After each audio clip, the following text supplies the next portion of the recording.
Good day to you, everyone. Today I'm going to teach you how to make a flat wedding band. It's a very simple project. It should be one of the first things that you should learn how to do to kind of get the idea of how the metal works on different types of precious metals. But it's very simple and it's done actually pretty quickly. Now, this project is a little bit more special to me. These rings that you see here on my bench are from a customer of mine. His wife just recently passed away, and he wants me to melt her wedding band and incorporate it into his wedding band. So we're gonna melt these two rings together and make one flat wedding band. Okay, so I'm prepared. I have the rings inside here, which we're going to melt and put it in here. Now, let's get the fire started.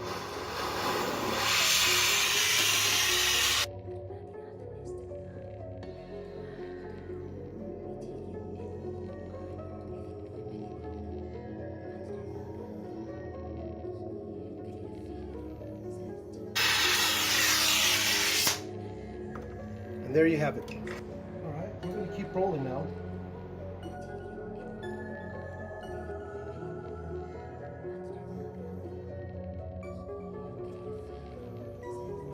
So I'm going to go ahead and roll a couple more times. I'm going to heat, roll, heat, till we get to the point that we need.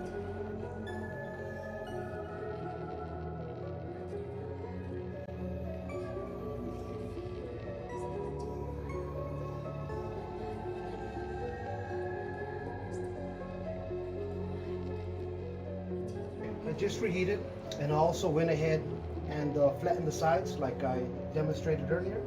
And let's continue.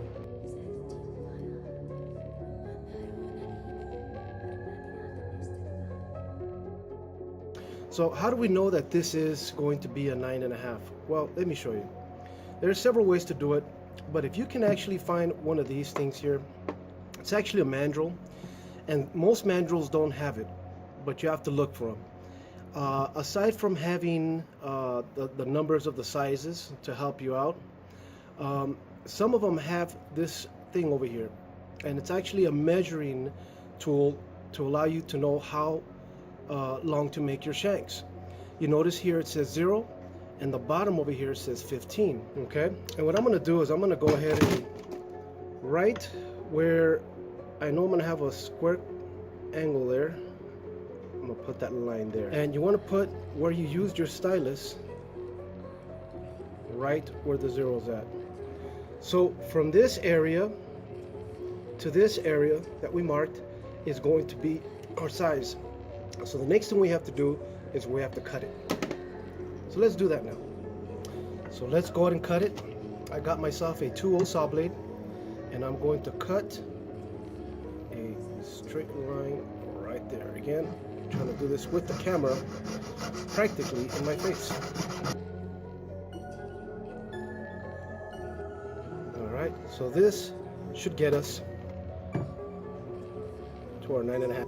So there's many ways to form the shank to turn it into a band. But today I've had this for a long time. It's for forming shanks into bands. And what we're going to do is just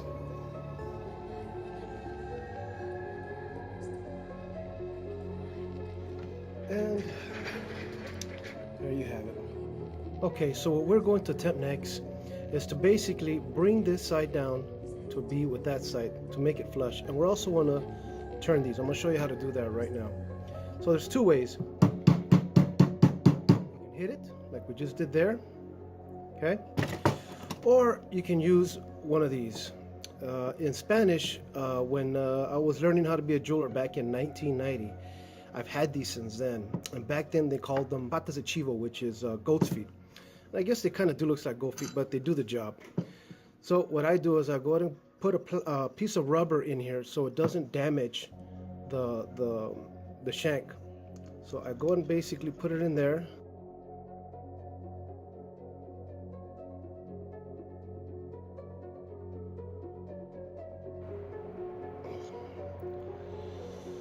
Alright, so now what we're going to do is we're going to solder this flat band together. Okay, so let's get started. I've got my GRS third hand ready for this ring, and what I like to do is I like to put boric acid, and you put alcohol in there with it, and what that does, it actually helps keep the metal clean, and you get a little fire show there as well. Why not? Okay. Now again, I'm going to try and do this by looking at the screen. Made a little bit of flux there. And this is going to be quite a challenge, soldering from this far and using the screen to solder. But, you know, let's give it a shot.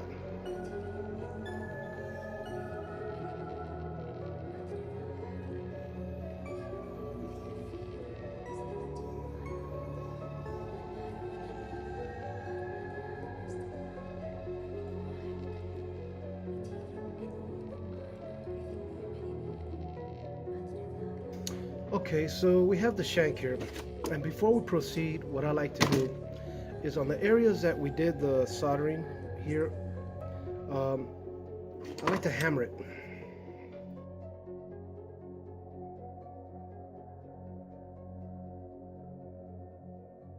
Now I don't want to use a metal hammer anywhere on the band because you're going to leave indentions. Remember, we're trying to leave this as smooth as possible.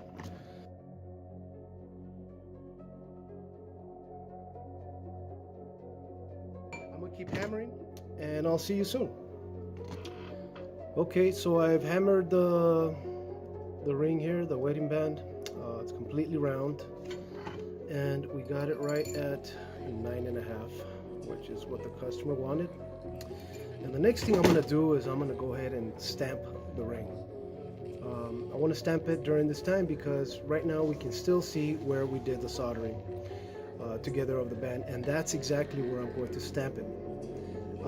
In case my customer comes back and it needs to size the ring or whatnot, by knowing where I put the stamp, I know that's where the cut was, and of course I will not ever apply heat directly to that again. I'll do it on the opposite side.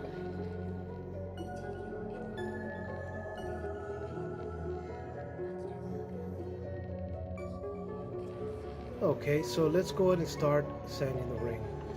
I'm going to go ahead and make sure I'm holding it tight, and I'm going to go even strokes.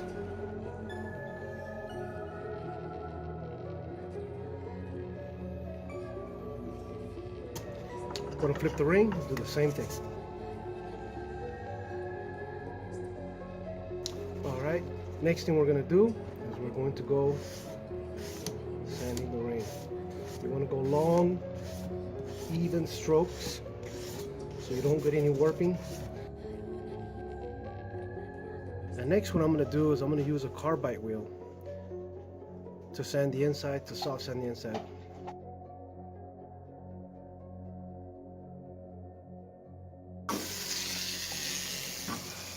There you go.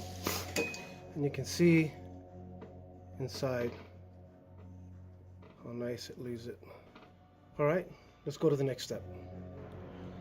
Okay, so we're going to sand the side of the band a little bit more.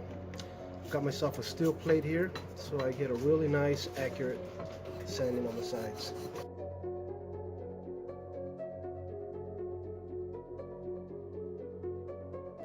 Alright, it is now ready for polishing.